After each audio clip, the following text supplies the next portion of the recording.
Despite the carnage that had occurred on the battlefields of World War I, imperial feeling had remained strong throughout New Zealand, even if its expression would never again be as jingoistic as it had been in 1899 and 1914.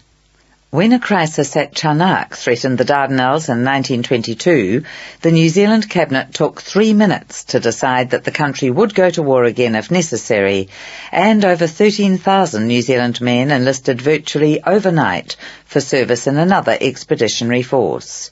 No war eventuated on that occasion.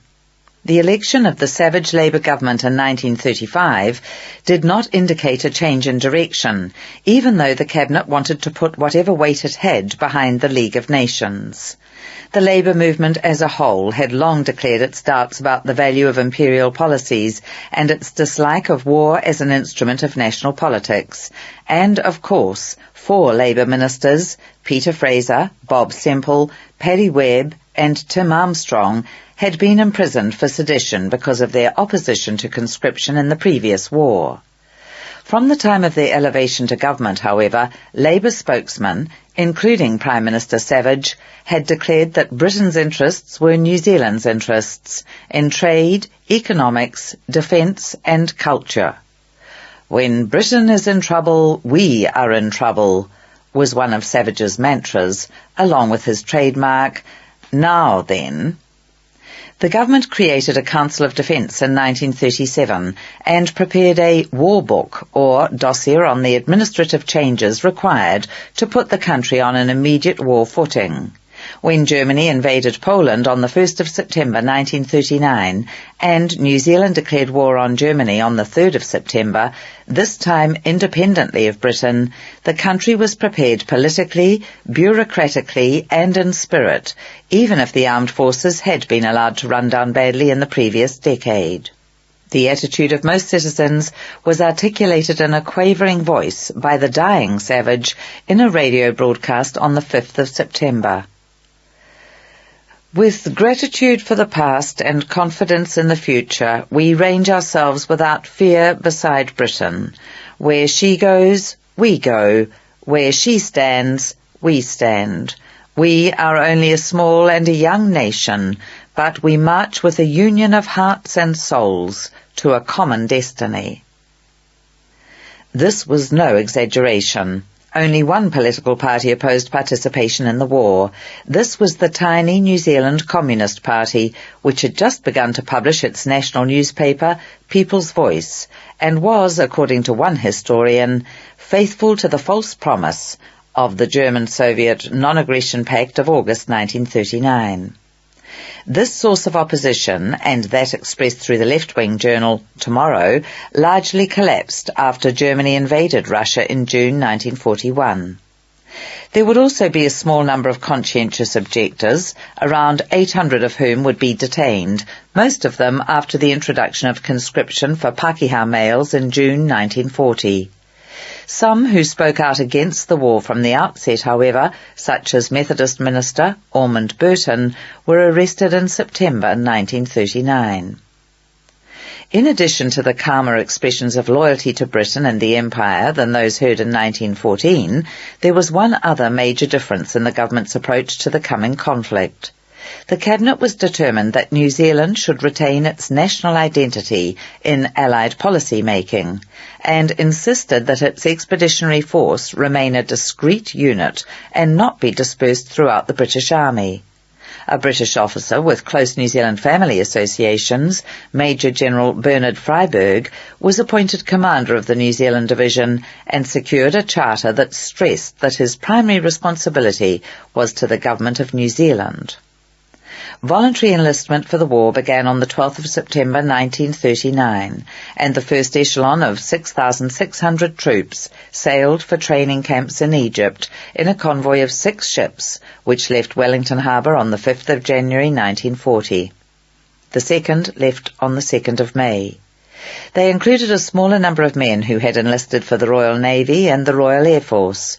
Ormond Burton, decorated for bravery at the Western Front in World War I, but now imprisoned in Mount Crawford jail, watched them go with tears in his eyes.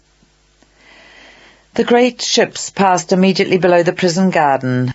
Some 25 years before, I had been with the cheering transports that swung out from Mudros to the beaches of Gallipoli, where the gallant companies were torn to bloody shreds by the bursting shrapnel and the hail of machine gun fire. In my mind's eye I could see the battles that were to come, and how the strong and exultant young men who crowded these decks would be broken under the barrages. I found it very moving, as one always must when one senses the willingness of men to suffer and die for a cause that seems to them right. So, standing in the garden in my prison dress of field grey, I gave the general salute with my long-handled shovel, very reverently. The Naval and Air Force volunteers went on to England for training. The troops found themselves encamped close to where their fathers and uncles had trained in Egypt for World War I. Another generation experienced the discomforts of the desert, the delights of Shepherd's Hotel, the Muski, Groppies and Shaftos, and had themselves photographed on camels with the Sphinx and the Great Pyramids of Giza in the background. The major camp was at Al-Mahdi, 8 miles south of Cairo, where the command headquarters became known as Bludge's Hill. As subsequent transports arrived in Egypt, an esprit de corps built up that led Freiberg to believe that the division was ready for combat by March 1941, when a German invasion of Greece was imminent. Meanwhile, there had been a change of political leadership and direction of the war effort at home. Michael Joseph Savage had, after a prolonged illness, died of cancer on the 27th of March 1940. His body was returned to Auckland by train, with frequent stops en route for mourners to express their grief. He was buried at Bastion Point on the 31st of March, after his cortege had driven along a route lined by 200,000 observers. Peter Fraser, his deputy, and a strong Minister of Education and of Health, succeeded him. In this respect, the country was singularly fortunate. While Fraser, a dour Scotsman, would never be loved as Savage had been, he was far more intelligent and shrewd, and a more able political operator. He had the ability to see round corners, his private secretary would say. Fraser imposed firm controls on the wartime economy in an effort to accomplish what he believed the administration during World War I had neglected to do, to conscript the country's wealth in addition to its manpower. In July 1940 he established a war cabinet in which the opposition was represented by its leader, Adam Hamilton, and former Prime Minister and World War I veteran, Gordon Coates. The National Party changed leaders in November 1940, and Hamilton's successor, Sidney Holland, an abrasive small businessman and hobby farmer from Canterbury, demanded a coalition government. Fraser, who doubted his ability to work harmoniously with Holland, refused. Holland eventually joined the War Cabinet, responsible for the administration of the war effort, but not domestic affairs, and the wider war administration of which the War Cabinet was the executive. In fact, the politicians on whom Fraser relied most for support were his deputy and finance minister, Walter Nash, who eventually went to Washington for 16 months in 1942-43 as New Zealand's resident minister, to keep the Roosevelt administration aware of New Zealand's position and needs, and Coates, who before he died suddenly in May 1943 was Minister of Armed Forces and War Administration in the War Cabinet. The nominal Minister of Defence, Fred Jones, worked at Fraser's close direction. Paraere Paikea of Northern Māori became Minister in charge of Māori war effort, and William Perry, a member of the Legislative Council and immediate past president of the Return Services Association, took Coates's portfolios after the latter's death. Another important figure, trade unionist Fintan Patrick Walsh, never sat in cabinet but ran the administration's Economic Stabilisation Committee. The key civil servants were Alistair McIntosh and Treasury Secretary Bernard Ashwin. Over all these personnel and activities, however, Peter Fraser held a tight rein. He persuaded Parliament to postpone the general election due in 1941. When it was eventually held in 1943, Labour won comfortably, but only because domestic discontent at rationing and restrictions on such things as petrol and travel was outweighed by the overwhelming support of servicemen overseas. In Greece, the New Zealand Division was in combat for the first time against German forces in April 1941. They had previously been involved in limited actions against Italians in North Africa. This campaign represented a disastrous start to the country's overseas war effort. Misunderstanding the significance of an exchange of cables, the New Zealand government believed that Freyberg had approved the viability of the operation when he had not, and Freyberg believed that the New Zealand government had approved it, unaware that the approval was based on his own putative support. As it transpired, the Allied forces, 18 Greek divisions and one each from Australia and New Zealand, were heavily outnumbered by 27 German divisions and by 800 German aircraft against the Allies' 80. From the time fighting began in early April, New Zealand troops were on the back foot, though they fought strong rearguard actions at the Servia Pass and Mount Olympus in mountainous conditions for which they had not been trained, and later across the Thessaly plain to Thermopylae. The decision to evacuate was made on the 21st of April and accomplished by the 1st of May. New Zealand had lost 291 men killed and 1,826 taken prisoner. A further 387 were seriously wounded. Sadly, many New Zealand troops and officers moved directly from one defeat to another. Most of the Commonwealth and Greek evacuees from the Greek mainland were transported to Crete, which they believed to be an assembly point on their way back to Egypt. But by the beginning of May, they learned that they were to play a major role in the defence of the island, which had considerable strategic value for both sides in the war. Allied forces would be under the command of General Freyberg.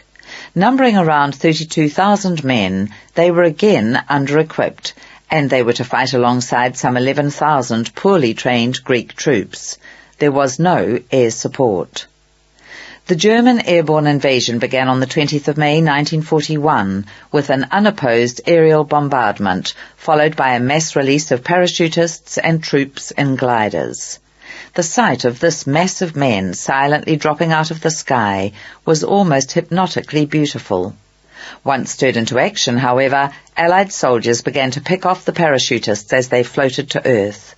The German losses from this phase of the campaign were appallingly high. Sufficient soldiers were landed to secure some positions, however, and they directed the full force of their attack at the 3 airfields on Crete's northern coast and at the harbour at Suda Bay.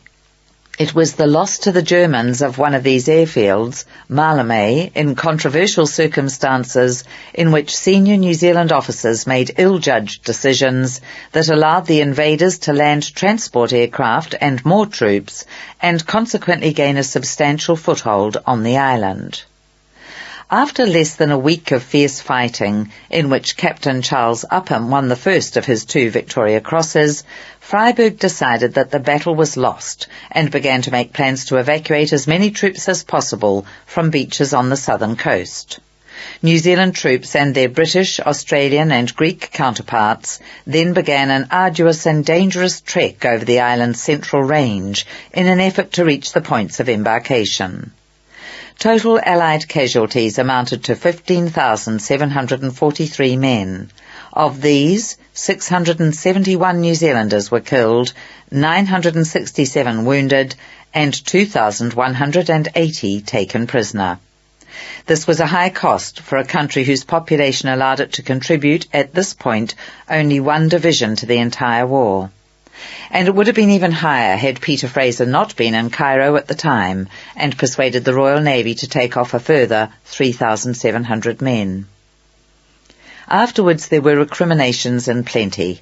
The New Zealand government came close to losing confidence in Freyberg, some of whose senior officers went behind his back to raise doubts about his competence. Senior British officers and British Prime Minister Winston Churchill continued to express confidence in him, however, and this swung the pendulum back in Freyberg's favour. With the passage of time, some historians have suggested that the task of defending Crete may have been beyond Freyberg's capacities, and that he appeared to lack the imagination to consider the implications of an airborne invasion. He continued to act as if he believed that the major German threat would come from the sea. Of all the New Zealand battles in World War II, none engraved itself more deeply on the national consciousness than that for Crete. It was the Gallipoli of its era, and both campaigns, of course, were conceived and overseen by Churchill. As Glyn Harper has noted, there a scratch force made up largely of New Zealanders and Australians came tantalizingly close to inflicting Germany's first land defeat of the war. It was a tragedy and a serious defeat for the Allies, but by only the narrowest of margins. The links between New Zealanders and Cretans were further strengthened by the fact that some soldiers, such as Dudley Perkins, returned to the island to fight with partisans for the remainder of the war. Perkins, known as Vasily, the Lion, was eventually shot in a German ambush in February 1944. He was but one of hundreds of examples of mild-mannered civilians who discovered that, faced with wartime conditions, he was possessed of great courage and considerable military skills. The New Zealand Division's lengthiest contribution to the war was made in the North African campaigns from 1941 to 1943. This region was of vital strategic importance because of its proximity to the Suez Canal, the Middle East oil fields, and the mid-Mediterranean base of Malta. The first engagements in which New Zealanders were involved came as part of the British Army attacks on Italian positions in Egypt and Libya in late 1940 and early 1941.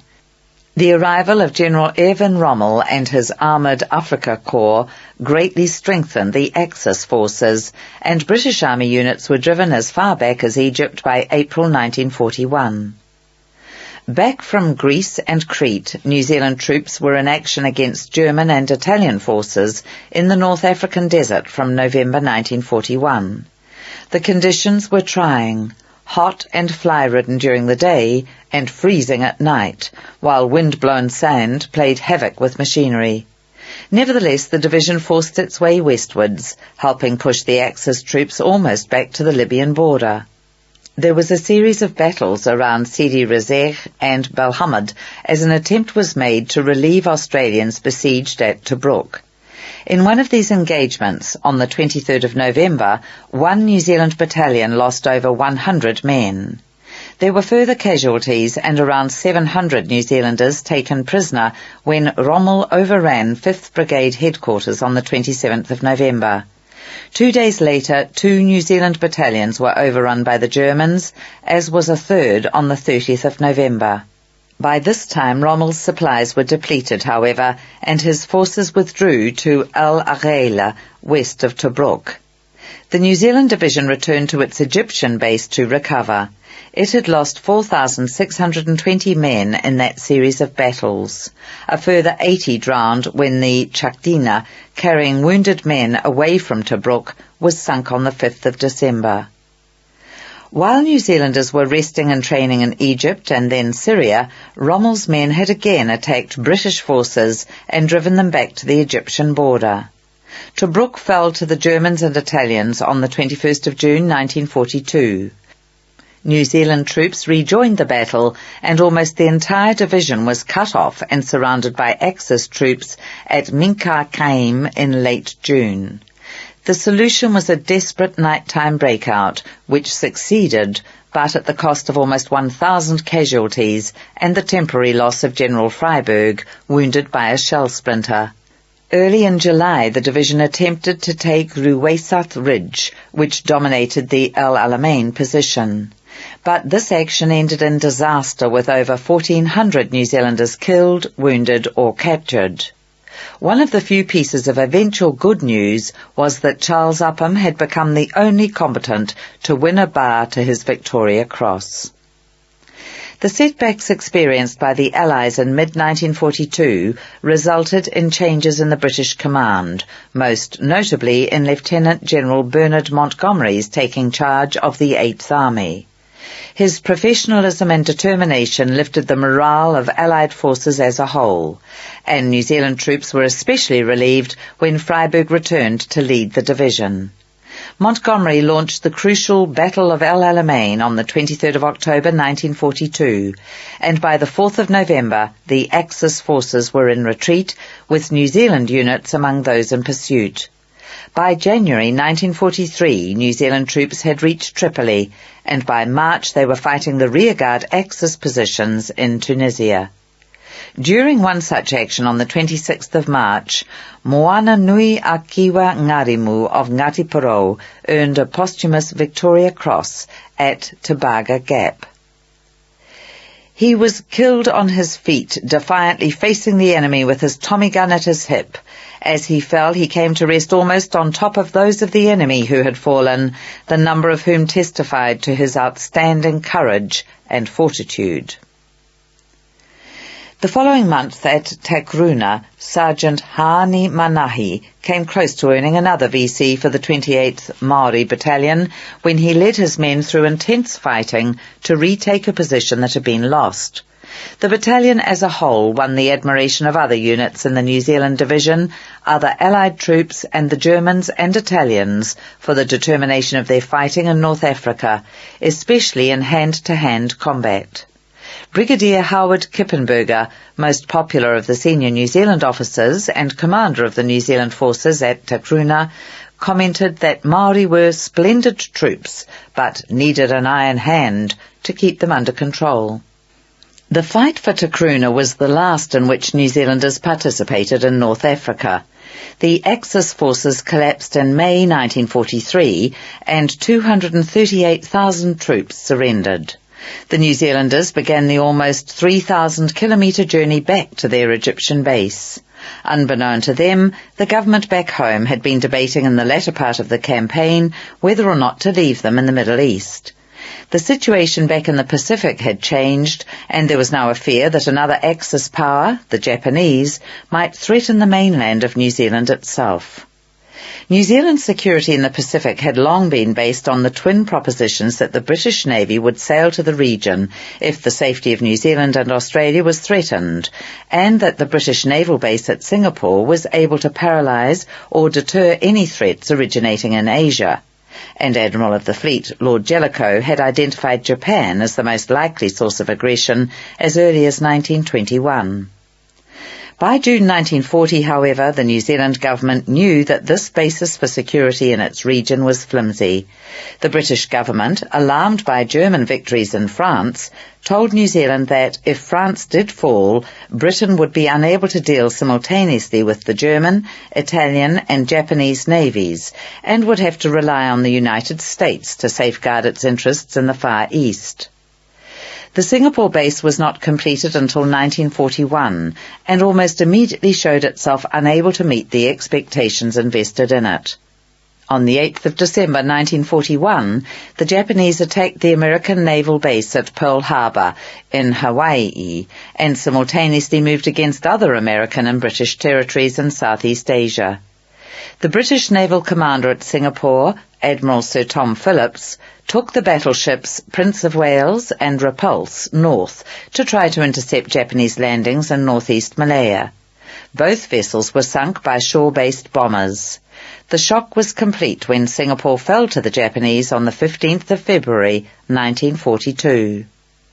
This series of disasters resulted in Walter Nash being sent to Washington as, in effect, the country's first ambassador there, to reinforce New Zealand representations already made to President Roosevelt and strengthen the likelihood that the United States would indeed guarantee the security of Pacific countries. Footnote. This move and the appointment of support staff to Washington in 1942 was the beginning of the country's diplomatic service. Prior to the war, New Zealand had representation only in London and Canberra. By war's end, 4 new posts had been established, along with a new Department of External Affairs headed by Alistair McIntosh. Nothing could have signalled more strongly the Labour government's determination to act independently of Britain in foreign affairs. Returning to the text. A debate was simultaneously ignited in New Zealand about whether the country's troops should be left in the Mediterranean theatre of war in pursuit of a Europe First policy. It was regarded as axiomatic that there would be no future for New Zealand if Britain fell to the Axis powers, or brought home to defend New Zealand against Japanese invasion. Australia made an early decision to bring home 2 of its 3 divisions from the Middle East, and the 3rd followed after the Battle of El Alamein. After debate in Cabinet and in Parliament, which took into account the Europe First arguments, shipping problems and dangers, and the fact that American troops were already in New Zealand in large numbers by June 1942, the government decided to leave the New Zealand division where it was and allow it to take part in the Italian campaign, which followed the collapse of Rommel's army in 1943. New Zealand troops were also dispatched to the Pacific, however. A garrison was maintained at Fiji until relieved by American forces in June 1942. After the crucial battles of the Coral Sea, May 1942, and Midway, June 1942, in which the Americans turned back the Japanese naval advance, New Zealand reorganized its Pacific Division as an amphibious unit to assist in American assaults on islands held by the Japanese. Its troops took part in mopping up operations at Vella La Vella in the Solomons, losing 32 killed and 31 wounded. In October 1943, they invaded the Mono and Sterling Islands in the Treasury Group at a cost of 40 killed and 145 wounded. In February 1944, they captured Nisan and other islands to the north. Although the war had another year to run, the threat to New Zealand was clearly over, and this division was disbanded. New Zealand airmen had participated in the war with Japan earlier than soldiers and sailors, however. It was a Maori pilot, Sergeant B.S. Wipiti, who was credited with shooting down the first Japanese plane over Singapore. He was one of a squadron of Royal New Zealand Air Force pilots training there with the RAF. Others, more than 100, had already fought with distinction in the Battle of Britain in 1940 and were the largest group of Commonwealth pilots in that action. Another New Zealander, Keith Park, was in command of 11 Group, which bore the brunt of the Battle of Britain. New Zealand pilots were also part of Britain's Bomber Command and Coastal Command, and they fought with distinction over Europe, the Atlantic, North Africa and the Middle East. In the Pacific they saw most action over the Solomon Islands. By war's end, more than 12,000 had served as pilots, gunners and mechanics, of whom 3,285 had died and around 500 been taken prisoner. The third service to recruit New Zealanders for combat was the Royal Navy. The Royal New Zealand Navy was not formed until 1941. From 1940, 7,000 reservists, RNVR, went to Britain to serve subsequently on Arctic, Atlantic and Mediterranean convoy escorts, in the Fleet Air Arm, in submarines and in the Merchant Marine. New Zealanders largely manned the Royal Navy's light cruisers Achilles and Leander. Achilles first went into action spectacularly at the Battle of the River Plate on the 13th of December 1939, which led to the scuttling of the German pocket battleship Admiral Graf Spee off Montevideo, Uruguay. Leander was first assigned convoy duties in the Pacific and then sent to join the Red Sea Force in 1940. Minesweeping activities off the New Zealand coast were stepped up after several local ships were sunk from 1940. In November of that year, the German raider Comet intercepted and sank the passenger steamship Homewood off the Chatham Islands. The 29 passengers and crew were eventually landed at Emirau Island in the Bismarck Archipelago. New Zealand manned cruisers came back to the Pacific for the war with Japan. Achilles was badly damaged by bombs in a raid that killed 13 of its crew, and Leander lost 28 men when torpedoed off Kolombangara Island in July 1943. Achilles returned to action for attacks on Japanese bases and patrols off the Japanese mainland shortly before and after the end of the war. Other members of what was by this time The Royal New Zealand Navy served in corvettes off the Solomons and manned minesweepers and Fairmile launchers in other parts of the Pacific.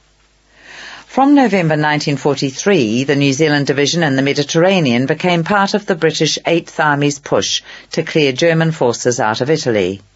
The war was not yet over, but German defeats in North Africa and Russia were clear indications that the tide had turned and an Allied victory in Europe was ultimately assured. The very month that the New Zealanders began their northerly advance up the long leg of Italy from Bari to Trieste, Churchill, Stalin and Roosevelt were meeting in Tehran to plan the shape of the post-war world. There were still battles to be fought and lives to be lost, however. In November and December 1943, New Zealand forces bogged down at the Sangro River were trying unsuccessfully to break through the Germans' Gustav Line. Early in February 1944, as part of the newly formed New Zealand Corps, they were thrown into costly action at Cassino, near the southern end of the Gustav Line. It took almost 3 months of fighting and a high rate of casualties to reduce the town to rubble by the 18th of May, when the Germans at last pulled out. From that time, the war for New Zealand troops was a matter of pursuing German forces as they withdrew. Spirited fighting occurred north of Rome and just south of the River Arno. Then the front moved across the Apennines from Rimini to Ravenna and on to Bologna. In the northeast, the New Zealanders had to adapt to a very different style of warfare to that which they had become accustomed to in North Africa. Bridge building and river crossing, fighting through canals and ditches, house-to-house engagements. They were held back for some months south of Bologna, which other forces entered in April 1945. They moved across the River Po and from there on to Padua and Venice, both of which turned out to be in the hands of Italian partisans. They then began a race for Trieste in an unsuccessful attempt to prevent Tito's communist partisans from incorporating the province of Venezia Giulia into the new Yugoslavia. In late April and early May 1945, while the New Zealanders were eyeballing Tito's men, Prime Minister Peter Fraser was impressing delegates at the first meeting of the United Nations Organization, UN, in San Francisco. Fraser had an ambitious global vision for the post-war world and New Zealand's place in it. He had already opened new diplomatic posts in Washington and Ottawa, and another would soon follow in Moscow. He had concluded an agreement with the Australian government, the so-called Canberra Pact of January 1944, in which both countries undertook to consult on international matters, particularly those affecting Pacific countries, to be involved in decisions regarding the disposal of enemy territories, to advance a trusteeship system for colonial dependencies, and to set up a South Seas Regional Commission to promote further economic and social development in the Pacific. This last led to the foundation in 1947 of the South Pacific Commission. Fraser and the Australian Prime Minister, John Curtin, had not established a rapport. Curtin considered the New Zealander too impractically idealist, and was still smarting from the fact that his neighbour had failed to bring home its division from the Middle East when Australia took that step. But Fraser formed an especially close and mutually respectful relationship with the Australian Minister of External Affairs, the robust and sometimes uncouth former High Court Judge Herbert Evatt. This relationship bore fruit at San Francisco when both men pressed for mechanisms to protect small nations from aggression and opposed, unsuccessfully, granting veto powers to members of the Security Council. Fraser also chaired the committee which set up the Trusteeship Council and engineered the placement of Western Samoa within this system as a first step on the road to political independence. On the international stage at this and other UN meetings and conferences of Commonwealth Prime Ministers, Fraser cut a far more resolute and charismatic figure than he appeared at home, where he was often preoccupied by the trivia of political administration. Leaders of other countries, including Churchill, admired his sagacity and his firm stands on matters of principle. and the value he placed on the United Nations as an international arbiter and potential protector of small and weak countries set a precedent that New Zealand Labour governments in particular would follow and indeed emphasise in the later years of the 20th century.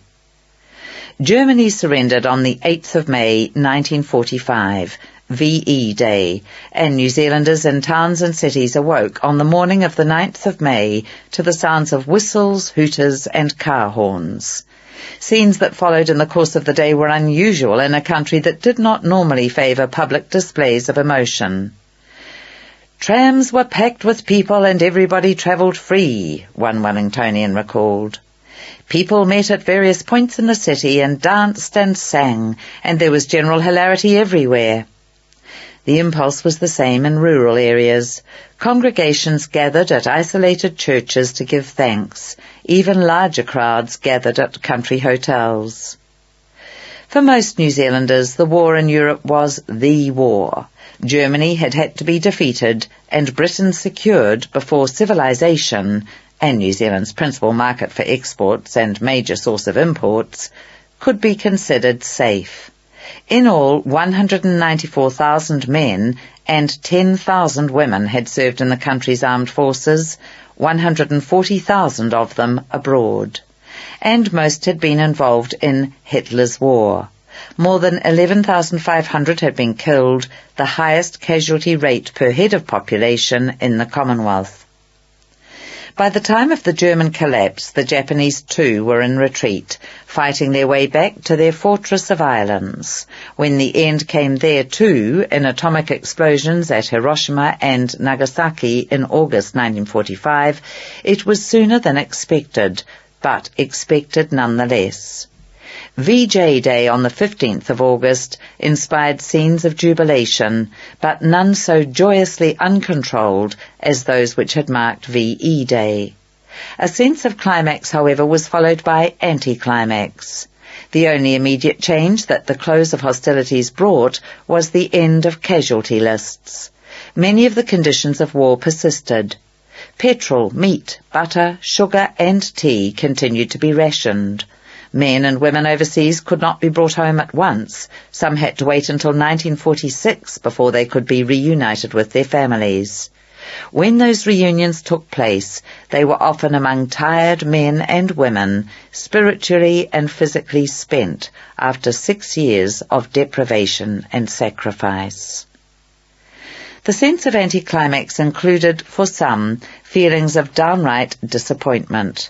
Only in times of crisis are men and women inclined to extend themselves to exceptional limits. Only when challenged in extraordinary ways does the human spirit soar.